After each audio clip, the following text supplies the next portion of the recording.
네, 안녕하세요. 데일리 핫 이슈 김전희입니다. 오늘도 좋아요와 구독 잊지 말아주시고요. 댓글도 남겨주시면 저에게 큰 힘이 됩니다.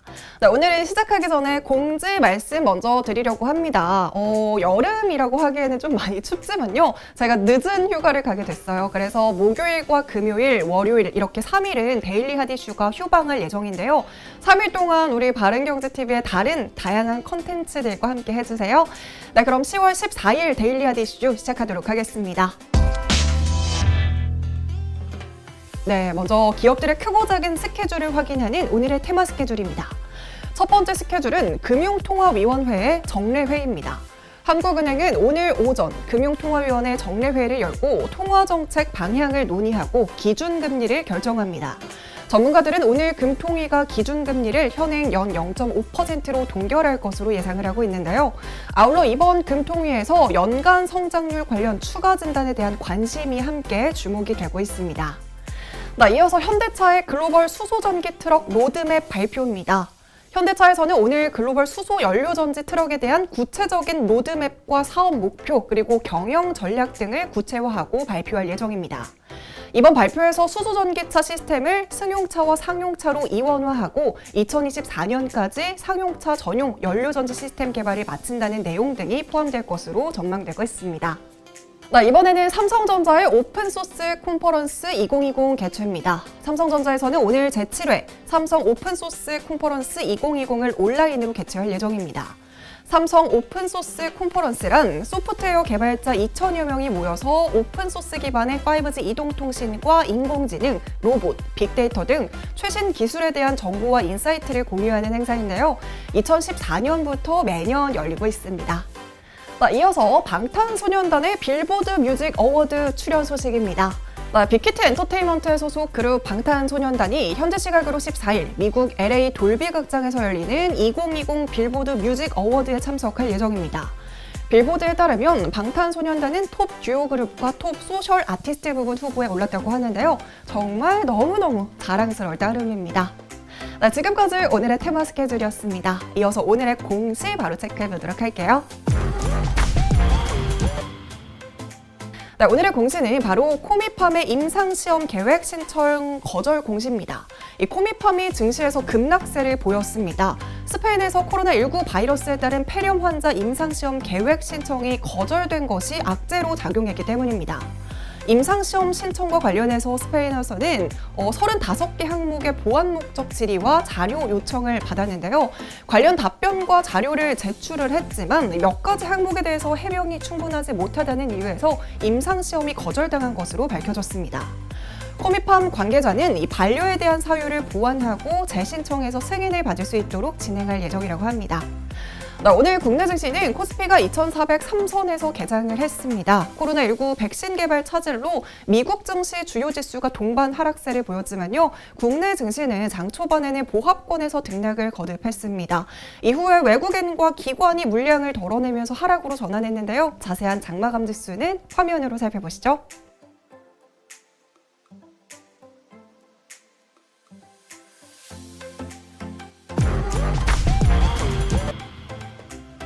오늘의 증시를 들썩이게 한 오늘의 특징주 살펴보겠습니다.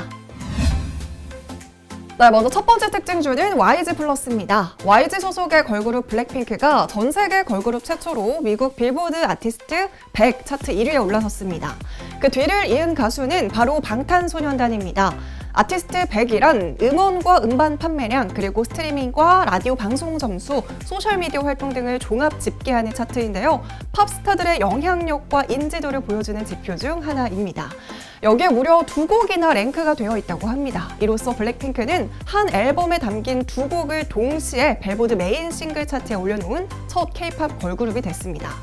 올해는 코로나19 여파로 별다른 해외 활동이 없었음에도 불구하고 오직 음악과 뮤직비디오만으로 이뤄낸 성과라는 점에서 의미가 큰 것 같습니다. 이 소식에 YG 플러스는 오늘 장중에 9% 넘게 상승하면서 급등세를 보였습니다. 두 번째 특징주는 사마 알미늄입니다. 유럽연합에서는 중국에서 수입되는 알루미늄에 대해 최대 48%의 관세를 부과하기로 결정했습니다. 반덤핑 의혹을 받고 있는 중국산 알루미늄에 대한 유럽위원회의 조사가 끝나는 내년 4월까지 최대 48%에 달하는 관세를 부과할 예정입니다. 이번 조치로 코로나19 타격을 빠르게 회복하고 있는 중국 교역에는 악재가 될 것으로 전망되고 있는데요. 반면에 국내 알루미늄 업체에는 반사 이익이 기대되고 있습니다. 사마 알루미늄의 작년 기준 알루미늄 박의 매출은 915억 원 수준인데 이번에 중국 알루미늄 관세 폭탄으로 최대 수혜가 예상이 되고 있습니다.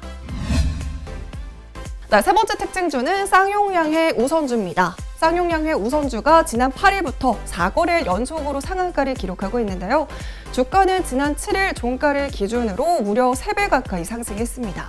바로 쌍용양회에서 우선주 전부를 유상으로 소각하고 이에 따라 잦은 상장 폐지를 진행할 예정이라고 공시했기 때문입니다. 쌍용양회는 오는 11월 11일까지 우선주 한 주당 15,500원의 주식을 매입할 예정이고요. 매수에 응하지 않을 경우에는 11월 16일 우선주 전량을 한 주당 9,297원에 강제 소각한 뒤 상장 폐지된다고 합니다. 이 소식이 오늘 5만 1,000원의 고점을 찍으면서 상한가 랠리를 이어갔습니다. 네 번째 특징주는 KPM테크입니다. 휴머니젠의 나스닥 상장 기대감에 계속된 상승세를 보이다가 최근 잠깐 주가가 주춤했는데요. 오늘 또다시 상승세를 보여줬습니다. 역시나 휴머니젠과 관련한 소식인데요. KPM테크가 지분을 투자한 휴머니젠에서 개발 중인 코로나19 치료제가 미국 국립보건원 프로그램에 선정이 되었다는 소식이 호재로 작용했습니다. 휴머니젠은 보유 파이프라인 렌즐루맙을 활용해서 코로나19 치료제를 개발 중에 있는데요. 이번 임상 프로그램 선정을 계기로 대규모 임상을 통해 코로나19 치료제를 신속하게 발굴할 수 있을 것으로 기대하고 있습니다. 마지막 특징주는 옴니 시스템입니다. 정부에서 추진하고 있는 한국판 뉴딜 사업 중 하나인 스마트 그린 산단 사업을 위해서는 다양한 보완책이 필요하다는 주장이 나오고 있습니다. 이에 대해 스마트 그린 산단 관련주들이 부각이 되고 있는데요. 공유 자전거 확대 소식이 옴니 시스템에게 오늘 호재로 작용하고 있습니다. 옴니 시스템은 지난달 수원시와 함께 공유 자전거 서비스인 타조를 출시한 바 있고요. KT와는 이달 말까지 자전거 1,000대를 배치하고 내년 초까지 3,000대 확대 운영할 예정입니다. 한국판 뉴딜 정책에 발맞춰서 다양한 기업과 지역에서 스마트 그린 산단 사업을 위해 노력을 하고 있는 만큼 옴니 시스템 이외에도 다른 종목들의 사업 계획도 함께 체크해 보시면 좋을 것 같습니다. 그럼 오늘의 데일리 핫 이슈 살펴보겠습니다. 바로 현대차 그룹 20년 만에 총수 교체되답니다. 그동안 현대차그룹의 수석 부회장이었던 정희성 부회장이 오늘 회장 자리에 오르면서 3세 경영시대의 막을 열었습니다. 이에 따라 앞으로의 현대차그룹의 행보는 어떻게 바뀌게 될지 그룹 상장사 주가에 대한 금융투자업계의 기대감이 굉장히 높아지고 있습니다. 먼저 오늘 정희선 회장의 취임 메시지를 살펴보겠습니다. 정 회장은 취임 메시지에서 고객과 인류, 미래, 나눔을 그룹 혁신의 지향점으로 제시를 했습니다. 특히 자동차를 제외하고 가장 많이 언급된 단어는 바로 미래라는 키워드였는데요. 코로나19로 인한 글로벌 자동차 시장의 불확실성보다는 오히려 급격히 변화하는 모빌리티 트렌드에 적극적으로 대응하겠다는 의지로 해석이 되고 있습니다. 이런 취임 메시지를 통해서 정 회장의 그동안의 경영 능력을 다시 한번 확인할 수 있습니다. 정 회장은 2018년부터 2년 동안 그룹 총괄 수석 부회장을 맡아오면서 앞선 세대와는 다른 경영 방식을 보여줬는데요.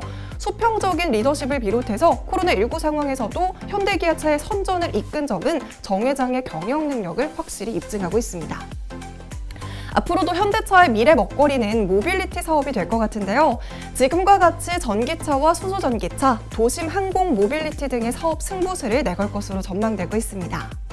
현대기아차에서는 내년을 전기차 도약의 한 해로 삼고 전기차 전용 플랫폼을 기반으로 한 전용 전기차를 선보일 예정인데요. 친환경차의 또 다른 축인 수소전기차 부문은 향후 완성차를 넘어서 수소 생산 그리고 충전 등 생태계 전반을 주도하겠다는 계획입니다. 그럼 당연히 배터리 사업과 관련해서도 국내외 배터리 기업들과의 협력도 더욱더 확대될 예정인데요. 이미 지난 5월부터 K배터리 동맹을 통해서 행보를 보여주고 있습니다. 마지막으로 향후 현대차그룹의 핵심 사업은 도심 항공 모빌리티를 포함한 미래 모빌리티 솔루션 개발인데요. 이런 현대차그룹의 발자취에 맞춰서 숨어있는 보석 같은 종목들도 함께 체크해 보셨으면 좋겠습니다. 네, 이번 현대차그룹의 총수 교체가 단순히 새로운 경영 시대가 열렸다라는 것으로 그치는 게 아니라 정말 모빌리티 분야에 있어서 우리나라가 세계 강국이 되기를 함께 희망해 보겠습니다. 네, 여러분 오늘 데일리 핫이슈는 여기서 마무리하도록 하겠습니다. 푹 쉬고 다음 주 화요일에 다시 만나요.